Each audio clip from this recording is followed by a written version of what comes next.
Hi, I'm Bronwyn Williams. We're back with our 15-minute Flux Foreplay conversations where we're talking to leading thinkers in the futures and foresight space. And today our guest is Dave Snowden. And we wanted to ask you, Dave, tell us a little bit about who you are and about your Cynefin framework, not model. Okay, Dave Snowden. I set up a company 20 years ago now called the kuh-nev-in Co. We're an action research group, so we take natural science and we apply it to social systems as what's called an enabling constraint. So we look at what science says about how people make decisions, and then we build methods and tools consistently with that. And the Cynefin Framework itself has had a 25-year history, evolving from an initial set of reflections on Brasser's iSpace framework into something which finally stabilized about 2 years ago. Excellent. So can you tell us a little bit about what the framework does? What is its purpose and how does it work? Explain it to someone who has no idea about what this is. It's a decision support framework. So it basically says that there are three fundamentally different types of systems. This again comes from science. There are ordered systems, complex systems, and chaotic systems. So ordered systems are highly constrained, they're totally predictable. Chaotic systems are completely random, they're absolutely unpredictable, but they never survive for long. Human beings like to create order. And then the most interesting one is complex systems, which are deeply entangled. Everything is connected with everything else. So there's no linear relationship between cause and effect. So there are no root causes. And there's actually another framework which really focuses on that, which is called the Cynefin Framework, which says in foresight, it's more important to understand where you are than to have predictions about where you think you might go. Yeah. So basically, that's what kuh-nev-in is. It's got a central domain, which is known as the aphoretic domain. That's a Greek word. It means a question that you can't answer without thinking differently about the problem. And then in more sophisticated versions, we break order into two, clear and complicated. And then in the final version, we add liminal domains between it, but that takes more explanation time than I've got. Absolutely. Let me hand over to Tumi, who's got a few more questions about how to actually apply this framework in our thinking and day-to-day work. I just wanted to ask you, thank you so much for your time, by the way, and welcome. I just wanted to ask you about the chaotic framework, the chaotic part of the framework. And if you're a leader and you find yourself in a chaotic space, because I think that's the area that really piques my interest, what would they need to do in a very simplistic way to be able to face whatever the chaos is in that space? Okay, so two things. First of all, you need to realize chaos is actually quite rare in human systems. Normally there are some patterns. It's normally an extreme form of complex. Yeah. So people say that traffic in Mumbai is chaotic. It isn't. It's complex. If I walk in a straight line across the street in a predictable way, I'm safe. Yeah. So first of all, understanding whether it is complex or whether it is chaotic is really important. If it is, this is where the European Union Field Guide, which if you haven't seen, we produced with the European Union a few years ago, you have to impose sufficient order. In kuh-nev-in terms, you move it into the aphoretic domain.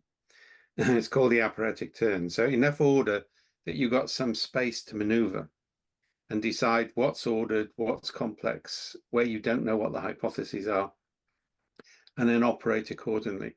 So one of the things we try and train leaders on is how to effectively make decisions which keep the options open. You can't resolve a chaotic environment because you don't know what patterns are possible yet.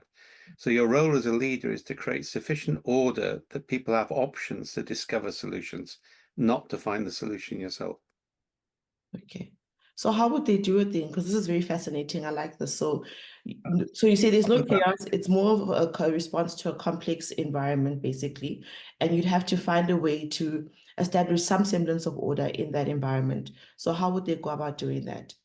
If it's truly chaotic, all right, and this is important, if it's complex, you have to be collaborative. You have to find multiple hypotheses. You have to test those. You have to do that in short order. If it's truly chaotic, then you have to be draconian. You make very decisive questions very, very quickly. So if you look at what happened in COVID, the New Zealand Prime Minister just locked the country down. She broke the law to do that, but she locked the country down completely. As an island state, she can do that. That gave them far more options than happened in, say, Sweden or the UK or Germany. So understanding that distinction of when you are in one and when you are in the other is really important. Yeah. And so how do you decipher that? How do you distinguish between the two, chaos versus complexity? I think there's a test for complexity, all right, which says you have multiple coherent hypotheses about what we should do from divergent sources, and you can't resolve which is right within the time frame for decision making. So what you do then is you actually, everybody with a coherent hypothesis, and it has to be coherent. That's a really important test. Yeah, it's not any hypothesis. Gets a small amount of funding to do a safe to fail experiment. And that might take a day, 2 days, 3 months. It doesn't matter. That's related to decision making. Then you look for patterns. If it's truly chaotic, what you're likely to do, and this is something we've developed, is to present the problem to the entire workforce and get a response back within 10 minutes. So you can see the patterns of interpretation of the situation. And that tells you where stabilities are possible. And then you can start to impose yourself on that.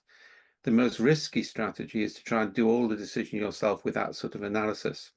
So again, one of the things the EU field guide suggests, and this is something SenseMaker does, is you need to create a network of response within your organization, and ideally with customers and key suppliers as well, which you create networks for ordinary purpose. You can consult in real time for extraordinary need.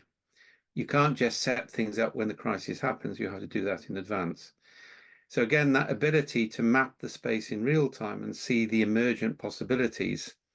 This is what, if you want a simple way, this is what we call the Frozen 2 strategy. Which is a reference to the Disney movie. So in the middle of that, the real heroine of the Frozen series was the young sister without the magic. Lost in despair, says, all I can do is do the next right thing. Now, in complexity theory, that's called the adjacent possible.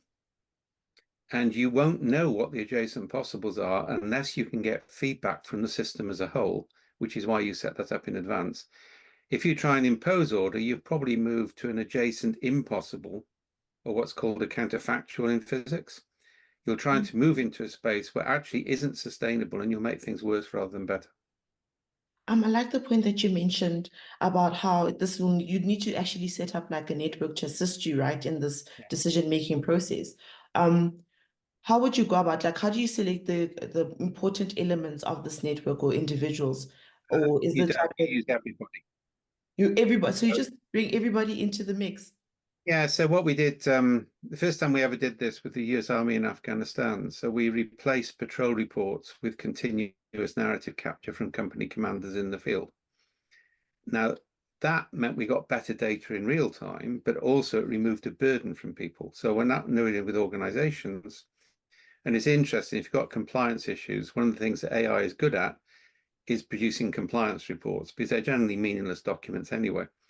So we're now working this in engineering environments, engineers keeping continuous narrative records on the job. They don't have to write reports at the end of the day. So we shift into an operational mode. Yeah, and that means we can ping that network in real time because they're already set up given the feed. The other key element, and we developed this under DARPA funding in the US for counterterrorism over the best part of a decade, is you need human beings to interpret their own environment. You can't rely on AI to do that or experts.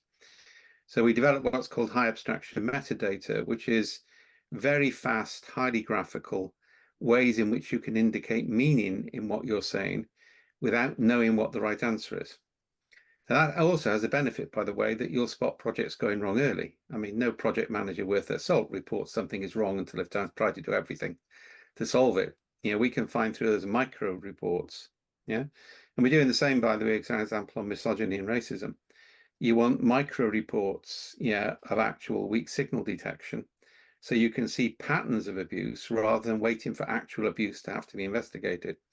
So what you do is you basically you make people's lives easier by putting them into a sensor network. You customize them to capturing data in the form you want, and also to feedback on that. Then when something happens, you can present the situation to the whole of your workforce. 10 minutes later, we can draw you what's called a fitness landscape, which isn't a causal map. It's a map of the patterns of belief which exist in the organization. Amazing. So you can see where the dominant ones are, where the minority ones, and critically, the outliers, the people who've seen something which everybody else is ignoring. That's amazing. Thank you so much for your time and your insight. This is a very, I mean, for me, it's very interesting, actually. And I think for leaders who are facing uncertainty and want to be prepared for any kind of uncertainty, I think this framework is really, really brilliant, especially to make decisions. I like the point that you mentioned about being prepared in advance, about setting up a network where you're looking at instances that come up across a time period or patterns, like you said, that pick up certain instances instead of it becoming something that's a compounded issue at the end, and then you now have to deal with it when it's there and it's big, and it seems like a huge problem, but you could have picked it up if you actually started making sense of the data that you collected across the board. Thank you so much, Dave, for your time. And for pleasure. Thank you. And for those who are watching, please watch our other videos, subscribe, follow, and share with other people so they can also make better decisions under uncertainty. Thank you so much.